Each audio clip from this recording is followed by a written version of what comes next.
আসসালামু আলাইকুম। আজকে প্রচণ্ড গরম দেখেন, মানে কি অবস্থা বলে বোঝানো যাবে না, কি পরিমাণ রোদ উঠেছে এই যে দেখেন। আর এরই মধ্যে আমি রান্না করেছি কি জানেন, মেয়ে বলতেছে আম্মু আমি পোলাও খাবো। এখন কি করব, এই গরমের মধ্যে মেয়ের জন্য এই যে পোলাও রান্না করলাম। এই যে মটরশুঁটি দিয়ে পোলাওটা রান্না করেছি, অনেক ঝরঝরা হয়েছে দেখেন, এই যে অনেক সুন্দর।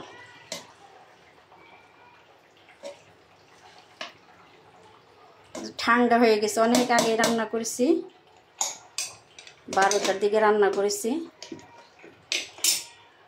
আর রোদের জন্য কোনো কিছুই ভালো লাগতেছে না, মানে এই পরিমাণ রৌদ্র হয়েছে। তারপরে এই যে গরু মাংস ছিল, সেটা হলো যে কালো করেছি, এটা দিয়েই মূলত পোলাওটা খাওয়া হবে। আর একটু রোস্ট আছে, সেটা দিয়েই খাবো। তবে এই ঝুরা মানে কালো মাংসটা এত মজার হয় ঈদের পরে, মানে ঈদের যে মাংস, সেই মাংসটা মানে খাওয়ার পরে একটু থাকে না, সেটা আবার আমি পেঁয়াজ দিয়ে ভালোভাবে পেঁয়াজটা ভালোভাবে করে নিয়েছি, ভেজে নিয়েছি। তারপরে এই যে মাংসটা দিয়ে দিয়েছি, এটা মানে আরও কালো হবে। কালো হওয়ার পরে এটা মানে খেতে এতটাই মজার হয়, মানে এমনি মাংসটা আমার কাছে এই মাংসটা বেশি মজার লাগে। আপনাদের কাছে কেমন লাগে জানি না, তো আমার কাছে খুবই মজার লাগে। এখন হয়তো অনেকে বলবে যে ইস, এই গরমের মধ্যে আবার মাংস খাচ্ছেন, আবার পোলাও খাচ্ছেন।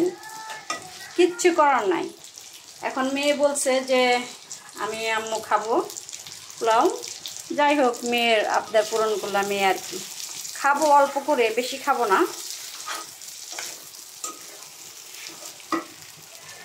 এটা আরও কালো হবে।